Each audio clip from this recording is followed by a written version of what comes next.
Hello and welcome to another video. So kicking things off with the new cards, we are covering one PortalCraft variant deck. This is of course the Maisha Hero of Purgation deck. This one's actually a lot of fun and relies a lot more on being an aggressive deck than of course purely relying on Hero of Purgation. It's actually a lot harder to get her off at the moment in the current meta because of course, with all the new cards, there are a lot of unoptimized decks, and usually you're winning games very quickly. So the first 3 games are going to be very rapid wins, and then the final game is going to be a longer one with a Maisha finisher, just, of course, to show that off, as I want that to be kind of the crux of the video in the end. But overall, it's just a purely aggressive deck with Maisha as a massive top-end win condition. So we're going to get right into this and check it out.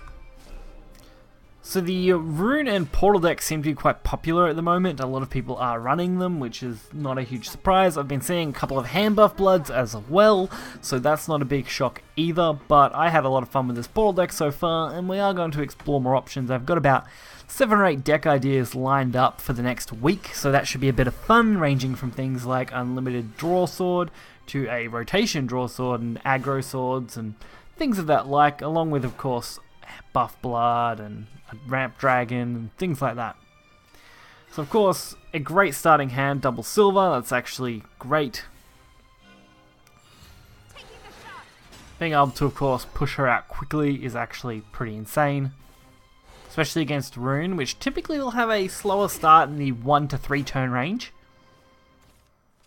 At least most of the time. And being able to, of course, get that was much better, getting 5 damage on turn 4, and holding off on having to use Hero of Purgation really does help out. Plus, we end up with the Flower Down Puppet combo, which is great to go along with the Omen and the Inspiring Invader. This was actually probably an ideal line of play, which is why the opponent ended up conceding super early into this game. Really no shock they did concede that quickly. Which is how most of these games will go. Especially when they realize, hey, I can't clear that 3-6. The next one is PortalCraft. I mean, why not? PortalCraft, not a shock. Inspired Inventor, a Hero of Purgation, and Ardent Sniper is again a really nice hand. The only problem, of course, with Hero most of the time is that you can't really do anything with it in the early game very much. I mean, it's alright if you have 2, save 1, use 1. The only other problem I have is saving an Evo point. I don't really like having to do that sometimes, and other times I'm just forced to do that, use it with, unless I'm going to just lose the game, which kind of sucks. If I could just win the game outright with it, that's usually the good outcome. But a lot more difficult. So, Sniper on Servant of Destruction, because I want to get the Sniper off now, so I have a okay setup.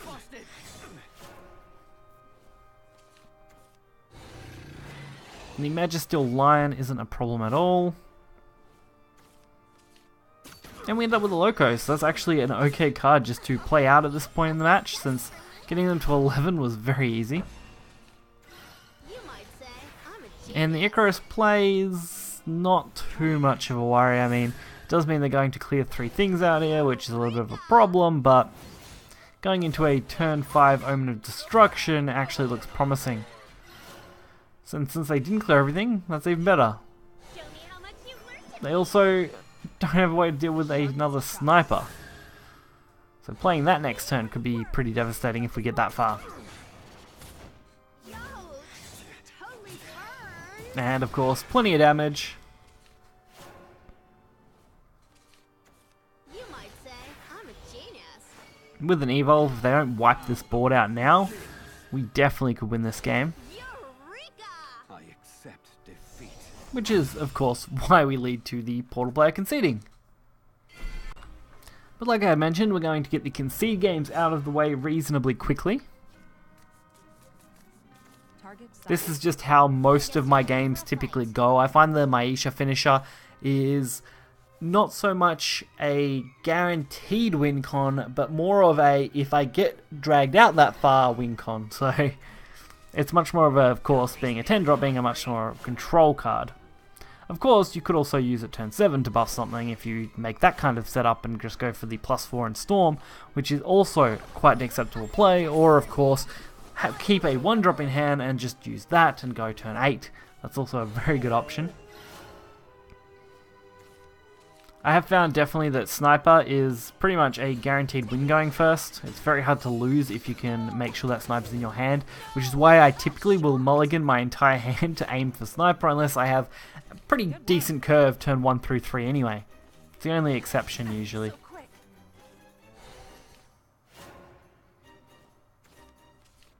And we're looking at, again, a very promising hand. The only problem is going first, you can't use Omen of Destruction on 4. But who needs it when you have a hand like this? And of course, Nova Flare. The only real weakness to that board I set up. At least that shouldn't be a big problem now. Since an Omen of Destruction and Inspired Inventor is actually another okay setup. Especially since I can be a little more aggressive and go for Hazardous over healing because rune decks don't tend to knock you down that easily. And there's a new card. Lovely Harmonica. One of the few golds I don't actually have any of yet.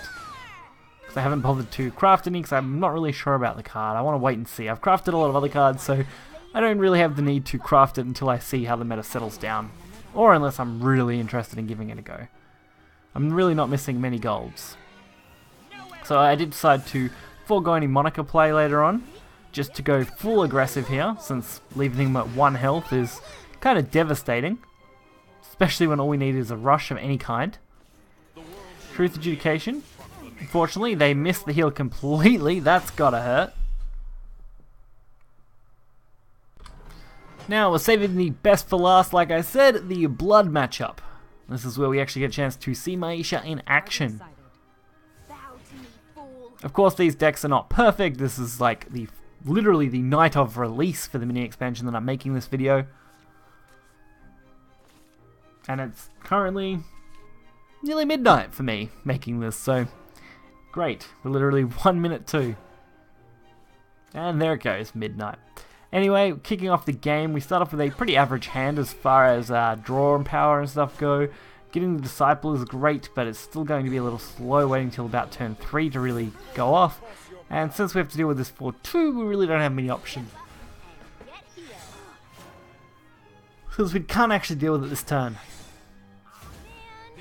And King of Wolves, this is actually an interesting one. I was tempted myself to give that a go, as it looked like an interesting way to build the deck. Unfortunately, I only have 1 Waltz, and I believe it's rotating relatively soon, so there's probably not much point in me crafting any. I believe it's next month that Waltz will actually rotate out of rotation, so may as well hold off on that card, even if it would be a fun thing to play. Okay, turn 4. Perfect. Omen of Destruction turn. Going up against Blood second is definitely not good, especially with the new hand buff mechanic stuff and better Vengeance plays. But we'll work around that and take as much advantage of this as we can. That's why I'm focusing on healing with these amulets. There is the Berserker. So they're going to have plenty of Vengeance cards. That's the only real worry at the moment. Cheap Blood Moons, and trying to hold off on using Evos too much so that I can save one for the Maisha that's in our hand. Since I think against Blood that's definitely a best way to go for a win condition right now, as they don't tend to need to eat into their health using these buff hand decks. And we're actually in a tricky spot, so we're definitely going to maximize our healing potential, while at the same time trying to get destruction as low as we kind of can.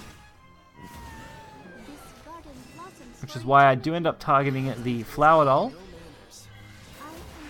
instead of the Undestroyables, because I wanted to get whatever I could out of this.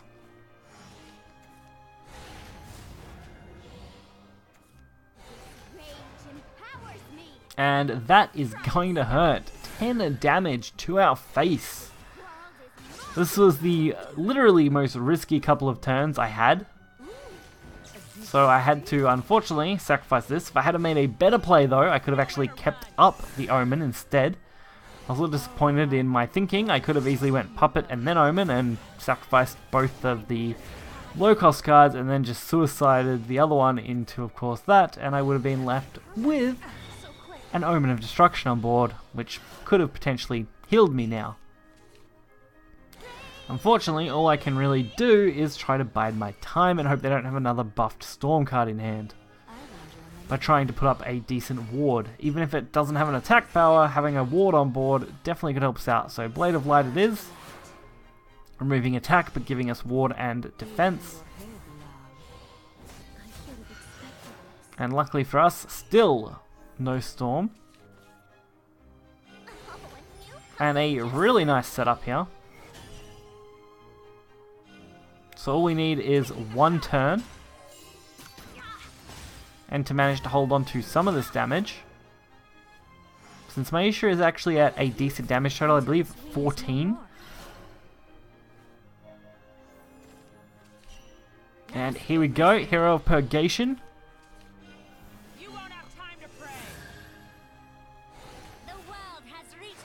So the Evo plus the Blade. And thanks to, of course, Sniper, that would have been 15, and all we needed was one more damage, which, of course, we had on board. So I think these type of decks have some potential in the upcoming meta. It's just going to depend where everything falls once, of course, things settle down in the next week or so. I think Sniper, of course, being pretty mandatory. I still don't mind Sylvia, as she's great in the late game. Being able to do that 4 damage to an enemy can really be the difference between winning and losing, and especially as a setup for Hero of Purgation. The real trick now is how good Blood will be. If Blood really takes off, I see this deck in particular falling apart, but other potential decks popping up. More control-oriented ones might work out, where Hero is just kind of your massive finisher and you control with the rest of your cards.